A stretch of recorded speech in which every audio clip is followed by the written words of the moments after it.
Друзья, я хочу рассказать вам историю, которая является, ну, как будто бы просто такой вот историей. Вы можете даже подумать, что это какие-то выдумки. Но эта история является для меня, лично для меня, такой ориентировочной. Это такая история, знаете, которая на подумать. Вот такая история, которая располагает потом к размышлениям, к тому, как это касается нас, что вообще, как это касается того, что я вижу вокруг себя в этом мире. Я часто думаю об этой истории, и она для меня важная. А поскольку этот канал, все, что я на нем делаю, и вы, мои зрители, также являетесь частью моей, значимой частью моей жизни, я поэтому решил вам рассказать эту важную историю. Ну, потому что я думаю, что вы должны это оценить. Я расскажу историю, чтобы, так сказать, не тянуть кота в долгий ящик. И в конце я расскажу, почему я решил эту историю рассказать. Пояснения свои дам какие-то, мораль, какая же история без морали. То есть, собственно, к чему эта история. А сейчас, собственно, начинаем историю. Все дело происходит в средние века. Только, знаете, не такие темные средние века, когда там все плохо, а такие, скажем, средние века, где все достаточно неплохо. Небольшой городок, где вот есть горы, на склонах этих гор под южным солнцем произрастает виноград. А виноград — это одна из основных статей дохода этого городка, выращивание винограда. Рядом есть равнины, дороги. Вот. И там живут такие работящие, конечно, не такие счастливые, как они могли бы быть, если бы это не были средние века, но все-таки как бы не очень бедствующие граждане. Есть небольшой городской совет, который состоит из лучших представителей этого города. В городском совете есть глава их, как бы, то есть самый главный человек, там, мэр, грубо говоря, который тоже является лучшим человеком в этом городе, и все его уважают. И вот, собственно, они вот так и живут в этом городке. И в этот городок из направления какого непонятно, но по направлению в сторону Персии идет мастер. В средние века были такие люди, мастер. Вот идет мастер, у него с собой свитки, книги, там, я не знаю, какие-то, может, астролябия, там, ну, какие-то вещи, которые должны быть у мастеров. Он идет в Персию, потому что в средние века все самое загадочное, научное, передовое происходило в Персии. Он, собственно, туда и идет. Он там хочет, ну, не знаю, обменяться свитками, что-нибудь там узнать, какие-то новые знания. Идет он через этот городок, потому что все дороги идут через городки, и он так, в принципе, и путешествует. Он планирует прийти в городок, попросить там пристанище на пару дней, пополнить свои запасы, как-то немножко отдохнуть и двигаться дальше. Мастер никуда не спешит, потому что он всегда сам с собой, ему всегда есть с кем поговорить, он размышляет о каких-то своих вещах, открывает свои открытия, изобретает свои изобретения и так далее. И вот он идет к этому городку, но дело в том, что вообще-то мастер был не просто какой-то мастер, это был незаурядный средневековый мастер, это был мастер с большой буквы М. Слава об этом мастере опережала этого мастера. И в городе, еще когда он только подходил к городу, уже все знали, уйдет мастер. Нам повезло, это честь. Вот. И, собственно, мастер, когда пришел, он пошел, естественно, как и во всех городках, в ратушу, к городскому совету и говорит: послушайте, мне, в общем-то, надо у вас тут перекантоваться пару дней, в общем-то, выделите мне, пожалуйста, вашу какую-то комнату для путника. У вас же должна быть комната для путника, это средние века, так положено. А ему говорят: послушайте, мастер, нам судьба сама вас привела к нам в городок. Дело в том, что, видите ли, вот эти вот прекрасные горы, освещенные золотистым южным солнцем, и на них эти виноградники, это основная статья нашего дохода. Мы этот виноград собираем, пакуем его в бочки, там делаем вино, там и уксус, все на свете. Это дело продаем и с этого живем большую часть года. Это основное, чем мы занимаемся. И такая ситуация, опять же, вот никто не мог это предвидеть. В этом году урожай попер просто несказанный. Урожай очень большой, и мы к этому урожаю не были готовы. Мы же занимаемся виноградом профессионально, мы как бы знаем, что обычно, когда такой виноград, когда идет такой урожай, когда много винограда, то потом несколько лет как-то винограда не так много. Но когда земля так устроена, там виноград так устроен. И мы понимаем, что если мы сейчас этот виноград не сможем запаковать в эти бочки, не сможем его переработать, нам придется его или выбрасывать, или, не знаю, коров им кормить. И мы упустим вот эту вот прибыль, а в соседние же городки, другие там эти Вилла-Риба, Вилла-Баджа, они же тоже, в принципе, живут за счет винограда, и они, получается, свой шанс не упустят. И получается, к чему это приведет? В следующие годы у нас будет не очень такой, знаете, богатый городишко, а у них все будет неплохо, и люди будут перетекать, как бы переходить наши жители в другие города, и нас ждут, получается, череда темных лет, если мы не решим этот вопрос сейчас. И ситуация еще усложняется тем, что в принципе у нас был бондарь. Бондарь — это человек, который делает бочки. Такое средневековое мастерство, ремесло. И он бы эту проблему бы как-то бы решил бы, но он умер, потому что в средние века постоянно люди умирают. И как бы вот нету Бондаря. И мы бы могли, конечно, через 3 дневных перехода послать в столицу соседнего графства гонца, чтобы он там какого-то зафрахтовал Бондаря. Но дело в том, что сейчас же у всех попер этот виноград. И всех Бондарей уже разобрали. Мы находимся в отчаянном положении, мастер. И мы вас просим, сделайте нам много бочек. Мастер им ответил: я никогда в жизни не делал бочки, но я сделаю вам бочки, потому что я мастер. Но, говорит, у меня условия есть. Я же мастер, у меня должны быть условия. Условие такое: мне нужна, значит, комнатка, где я могу жить, где меня никто не будет беспокоить, и там будет бесконечное количество свечей, там, не знаю, бумаги, кормить меня надо. Мне нужна мастерская, какой-то ангарчик, желательно, чтобы это рядом было. И вы должны мне обещать, что меня везде в этом городе будут везде пускать. Я могу пойти в библиотеку, в ваш монастырь, там все почитать, со всеми местными мастеровыми людьми пообщаться, чтобы все мне помогали. Больше ничего не говорите, все так и будет. Мы все вам уже выделили, считайте, что и все вы получили разрешение на любую вашу деятельность. Пожалуйста, действуйте. Что же стал делать мастер? Мастер пошел в свою эту комнатку, разложил там свои свитки и начал читать. Он нашел несколько упоминаний, таких отдаленных упоминаний о бочках в своих списках, о том, как это делается. Затем он пошел, собственно, в погреба. Он посмотрел на старые бочки, нашел несколько поломанных бочек, уже таких разрушенных, поковырялся в них. Пошел к кузнецу, узнал, как делаются эти кольца. Пошел еще куда-то. В общем, он походил везде, поузнавал вообще, пошел в лес с лесорубами, поговорил о том, какое дерево использовал предыдущий Бондарь. Он много говорил со старыми людьми. Он подходил к старым людям и спрашивал у них: а вы помните, как вот там что-то происходило? И старые люди ему делились с ним какой-то информацией такой, которая, только мастер мог понять, в чем ценность этой информации. Он собрал какую-то информацию. И вот он сделал первую бочку, и бочка первая была, скажем так, вообще даже на бочку не похожа. Какая-то колода была непонятная, и она пропускала воду. Мастер не унывал, потому что он мастер, он знал, что с первого раза невозможно сделать бочку, если ты никогда их не делал. Он сделал вторую бочку. Вторая бочка уже не так пропускала воду, но она была очень тяжелая и была похожа не совсем на бочку, на какое-то такое что-то самодельное. Мастер еще несколько раз сделал бочек, и в какой-то момент он сделал такую бочку, которая в принципе была похожа на бочку. И он решил, что его удовлетворяет то, что он сделал. Он пошел опять в городской совет и говорит: послушайте, уважаемые представители городского совета, которые выбраны из лучших граждан этого города, история такая. Я, в общем-то, сделал бочку, но у вас же этот виноград как бы на месте не стоит, он зреет. Мне надо какой-то помощник, потому что, понимаете, вот это массовое производство, оно предполагает, если не конвейер, то, по крайней мере, чтобы кто-то помогал. Мне нужен какой-то подмастерье. Мне не нужен какой-то человек, чтобы он там был, знаете, звезд с неба, чтобы он не хватал. Это должен быть какой-то, желательно, молодой, сильный, здоровый такой парень, быстрый, понятливый, так чтобы если ему что-то скажешь, чтобы принести, чтобы он тебе принес, что ты ему сказал принести. То есть такой должен быть парень такой рукастый. И мы начнем, собственно, делать уже серийное производство этих бочек. А как раз на счастье городской совет как раз обладал таким парнем. Они говорят: вы знаете, как раз у нас есть один парень, он там у нас как-то в церкви перила чинит, и еще он, в принципе, конечно, никакой не мастер, вам вообще не ровня, но он такой, знаете, вот рукастый, как-то вот любит чем-то таким заниматься, и, в принципе, нам кажется, что он такой сильный, он такой не по годам развитый. Мы его переводим полностью в ваше распоряжение.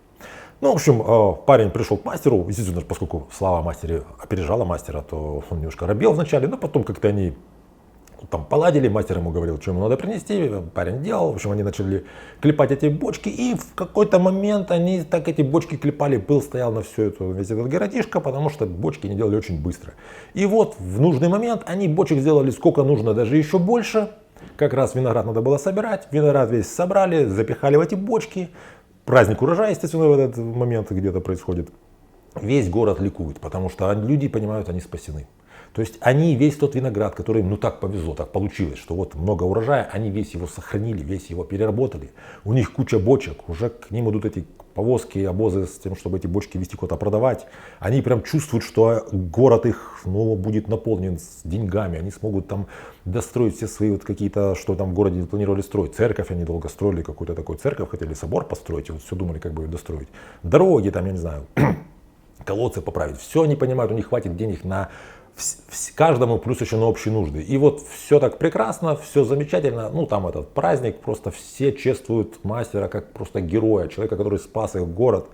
Парень тоже, ну, его социальный, так сказать, уровень повысился, на него стали там поглядывать, как на человека, который там вместе с мастером наделал этих бочек. Они еще, каждый и мастер, и подмастерье ставили клеймо на бочку, ну и каждый свое ставил, потому что ну, так принято. Вот. И в принципе, то есть получается, у парня уже появилось свое имя какое-никакое, и он же прямо причастен к спасению города. Ну, в общем, мастер в какой-то момент подходит, когда праздник весь происходит, подходит в городской совет и говорит: слушайте, ну, тут же как бы вот это ж виноград зреет осенью, сейчас как бы дело идет к зиме, и там, знаете, Персия никуда не денется, а сейчас зима будет. Давайте уже у вас как-то, если вы не против, там, до весны, до первой оттепели тут перекантуюсь, побуду. Я заодно в свои свитки, новые свитки напишу свой опыт, как я бочки делал. Это же важная вещь, потому что мастер должен записывать в свитки, что там с ним происходит. Вот. Ну и как бы я подожду. Говорят: конечно, пожалуйста, мастер, оставайтесь здесь, все хорошо. Ну и в общем, мастер остался, в общем, как-то они так спокойно все в городе начало все утихать. А караваны вот эти вот, вернее, обозы с этими бочками, они все не перестают как-то уходить и обратно не возвращаются, люди с деньгами. И вот тут городской совет начинает понимать, что они сталкиваются с новой проблемой, о которой они не могли подумать. У них денег просто некуда девать. То есть в смысле, что их складывать-то их понятно куда, но им нужно что-то сделать с этими деньгами. Их нужно как-то вот куда-то вот применить. И городской голова, человек очень мудрый, такой вот, начал думать, что мы же строим нашу вот эту церковь, а церковь же, в принципе, она как бы от собора не особо отличается, если только собор он больше. И в соборе должна быть вот эта вот длинная башня, где висит колокол. Колокол, потому что не в каждой деревне есть хороший колокол, а хороший колокол есть, прямо скажем, мало где.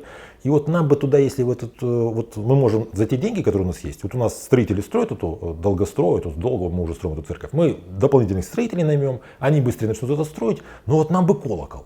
Был бы там колокол, это была бы уже какая-то соборная церковь, и как бы люди бы к нам бы ходили бы сюда, и мы бы стали бы таким каким-то центром из всего нашего региончика.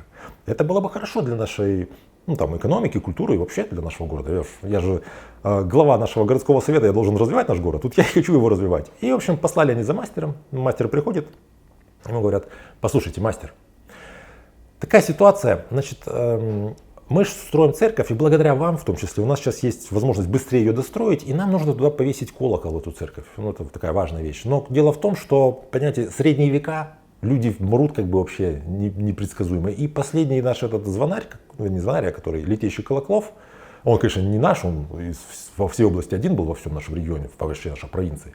Он умер.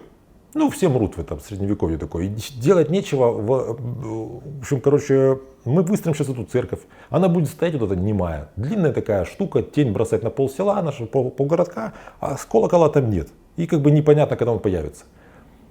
Раз судьба, раз Господь Бог послал вас, мастер, к нам в городок, и вы нас так уже раз спасли, так может вы и колокол сделаете? Мастер ответил ему: я никогда в жизни не делал колокола. Но я сделаю колокол, ведь я же мастер. А история та же. Значит, коптерка, мастерская, чтобы я везде ходил, мне все помогали, никто не мешал. В общем, я буду делать колокол. Отлично, все так и будет. Все, по рукам. Мастер пошел, значит, в свою мастерскую, начал читать свитки, прочел свитки про то, как там где-то упоминание какое-то о колоколах, как там пушки, литьем пушек занимаются. Пошел опять же к кузнецу, к рудокопам, пошел куда-то опять в лес к плотникам-столярам, там поузнавал все, значит, пошел, конечно же, в монастырь, поехал в соседнюю деревню, там в какой-то более старый монастырь, посмотрел на колокола, поговорил, собственно, с людьми, которые когда-то работали на колокольне, там, звонили в эти колокола. В общем, занялся своей такой обычной, непонятной простому человеку мастеровой такой работой, ходил с старыми людьми, разговаривал, собирал какую-то информацию, там, запирался в своей этой коптерке, по ночам не спал. Люди, которые проходили мимо, видели, что свеча колышется, и он что-то там пишет в своих этих скрижалях, в своих этих свитках, что-то он там изучает, что-то он думает. Делал он какие-то там пробы, что-то там пробное литье он проделывал. Вот. Пока все это происходило, городской глава, он, так сказать, сидел и потирал руки и думал, что скоро у нас будет такой колокол, все просто эти рухнут, все эти Велариба, Велобаджа, все эти соседские, просто они просто вот обзавидуются. И тут приходит мальчик, этот парень, подмастерье. А надо сказать мне пару слов про этого подмастерья. Дело в том, что вот этот вот праздник урожая вознес его просто на пик его такой славы жизненной. То есть он столько внимания, столько почета, столько гордости, столько своего какого-то расширения он за всю свою жизнь, конечно, не испытывал. И как-то, знаете, он к этому привык и захотел большего. И вот он узнал, что мастеру дали следующий заказ. Он видел, что мастер с деловым видом ходит себе по каким-то своим делам, с кем-то шушукается. Его, естественно, никуда никто не зовет. И он думает, так, а что же за дела? Только что я был на коне, а сейчас, получается, мастер опять занимается какой-то такой интересной штукой.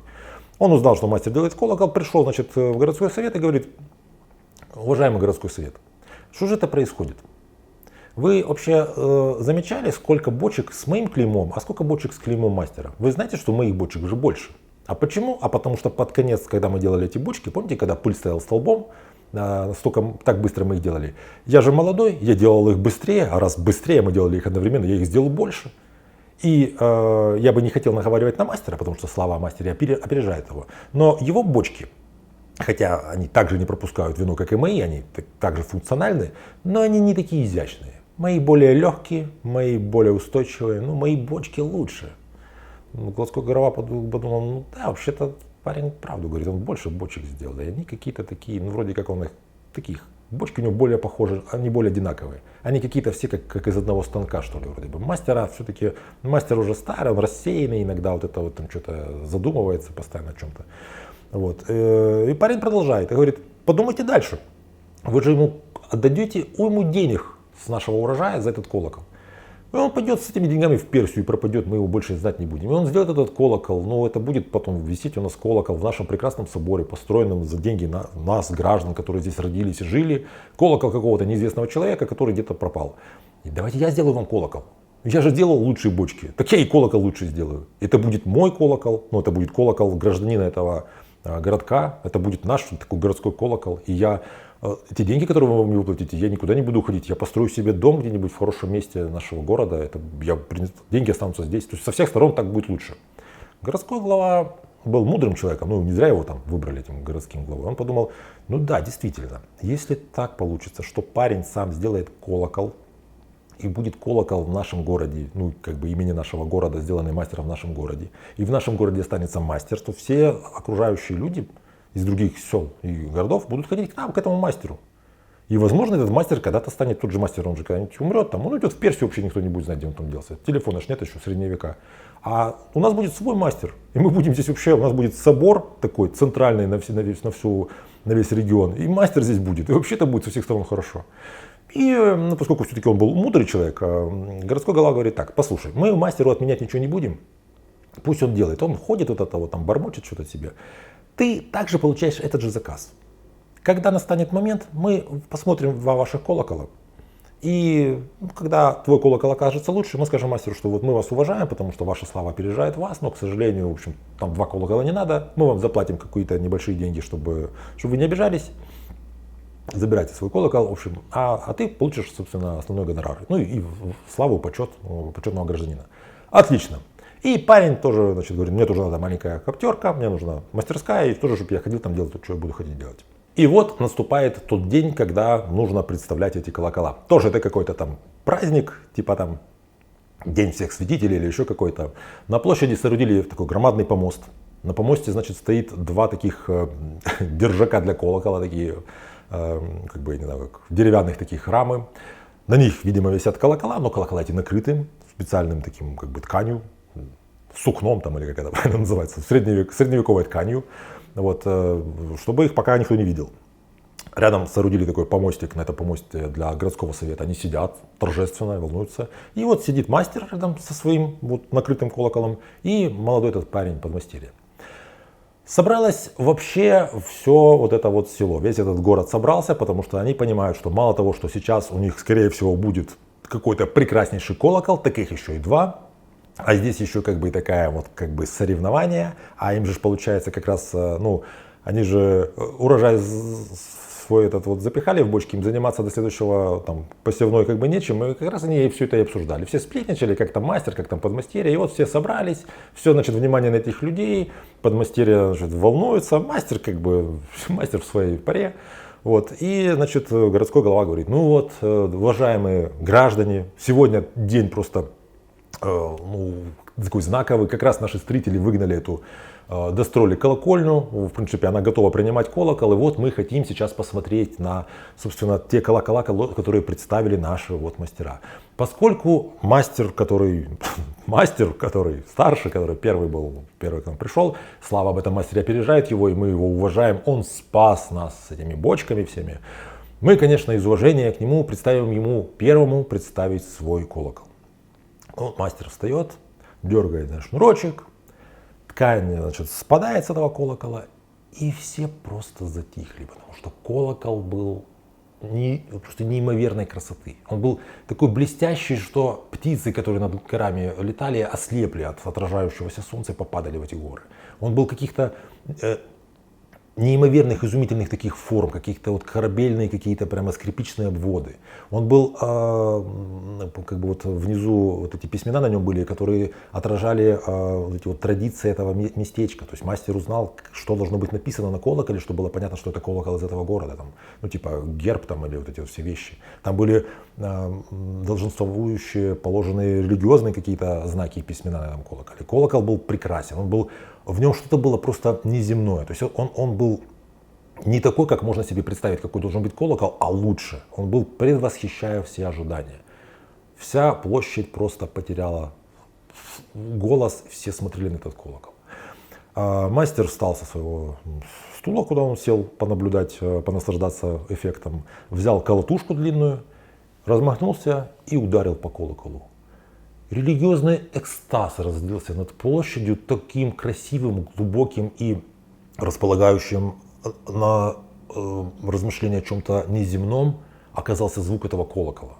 Он, казалось, пронизывал все от земли до небес и все здания и залил всю равнину. Такой ровный, чистый, сильный звук. Все просто охренели. Вот просто это был колокол, который так выглядел, как вот только лучше он только звучал, как он выглядел. Пауза просто оказалась. Дети заплакали, ну так тихо. Женщины тоже там что-то, в общем, мужчины посидели просто от радости. Это был колокол просто, не дай бог просто, какой был колокол. Это был настоящий колокол, который должен висеть в соборе. Такой колокол, чтобы все знали, что вот это собор.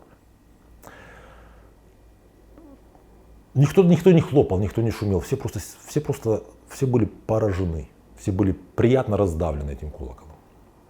Прошло какое-то время, люди немножко, так сказать,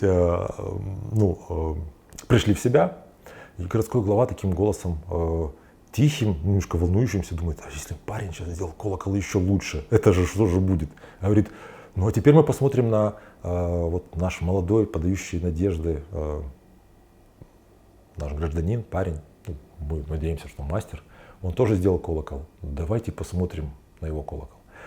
Парень подходит, дергает за шнурочек, ткань спадает, и люди видят, что там висит здоровенная размеров колокола бочка. Какая-то даже не бочка, какой-то вообще непонятно что. Такое вот деревянная, с этими кольцами. Видны эти вот швы, как на бочке, такая она чуть-чуть растопыренная, сверху у нее крючок, чтобы она висела, как колокол. Все на это смотрят и все вот друг друга дерут, ты это видишь, это же бочка. Подожди, ты видишь, это вот размером с колокол гигантская бочка. И люди ничего не могут сказать, потому что они думают, нет, ну это, наверное, он сейчас дернет за другую веревочку, бочка рассыпется, а там будет колокол. Все смотрят, и там был такой сельский дурачок один, который такой немножко, у него была легкая степень умственной отсталости, он начал хихикать. Он говорит, это же бочка. Все говорят, тихо, ты успокойся, сейчас что-то будет. И парень, в общем, смотрит, а парень был молод, парень был тщеславен. И парень, когда вот это все молчание как-то услышал, он его неправильно на свой счет как-то принял. Думает, ну все, наверное, так охренели с моего колокола, что про колокол мастера все забудут сейчас. Он взял колотушку и размахнулся, ударил вот в свой этот колокол. Глухой, бочечный деревянный звук, короткий, как из треснутой бочки, пронесся таким по этой площади.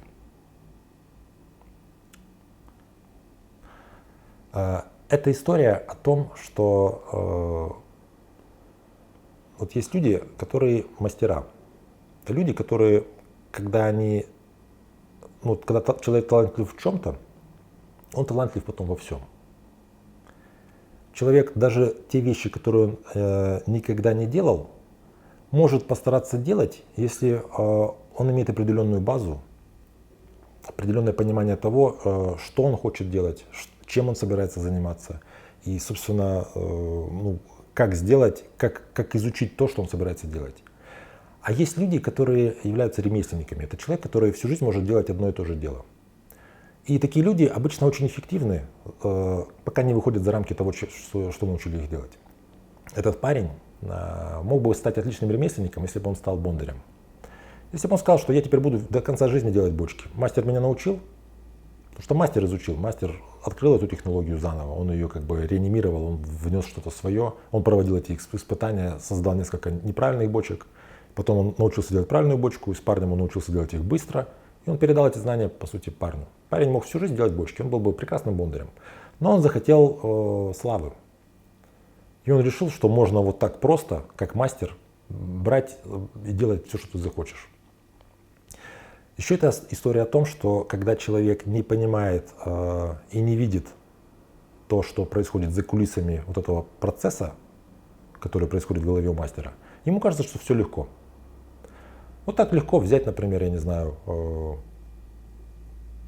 записать видео или там, я не знаю, вот так легко взять, например, приходишь к врачу, а врач тебе сделал выписал какой-то препарат. Ну так, по-моему, все же могут выписывать препарат, это же не сложно. Можно пойти в аптеку и купить такой препарат. Скажем, знаете, как это бывает. Моя соседка пьет какие-то таблетки от давления, и я буду пить такие таблетки от давления. Ну, если я буду повторять, оно же должно работать так же. Очень часто это не работает так же. Это очень красивая история, которая, на самом деле, почему она как бы происходит в средние века, потому что в какой-то момент, в момент индустриализации, в нашем мире появилось много людей, как это называли старые психиатры, людей готового платья. Люди, которые, то есть раньше когда-то люди заказывали себе одежду у ткача или как он, модистки, да, то есть делали одежду на заказ. Люди были индивидуальны. А потом появился масс-маркет, так удобнее, так дешевле, так проще, так утилитарнее. И очень часто мы утилитарно относимся к тем вещам, которые нас окружают. Часто мы относимся к отношениям утилитарно.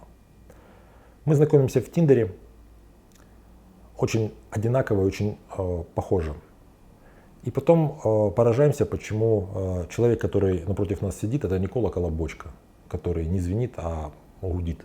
Желательно понимать, что все, что нас окружает, оно не так просто, как нам хочется это видеть, потому что мы стараемся все упрощать.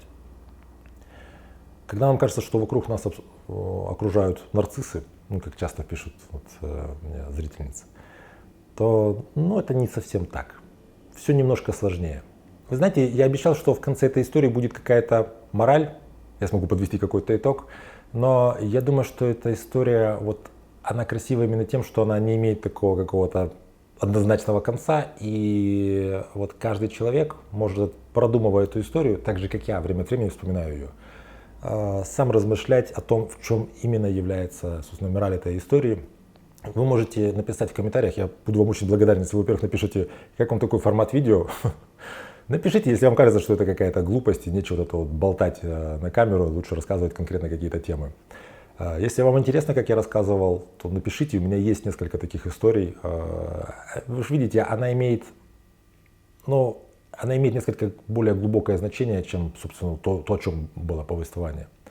Также вы можете написать о том, если вам отозвалось, про что для вас эта история. Для меня это будет очень важно, действительно, потому что я все еще время от времени, возвращаясь сам к себе, пытаюсь понять, про что эта история для меня.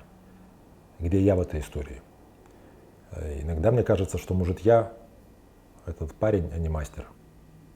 Иногда мне кажется, что хотелось бы думать, что это я тот мастер, который никогда не делал бочек, но обязательно их сделает.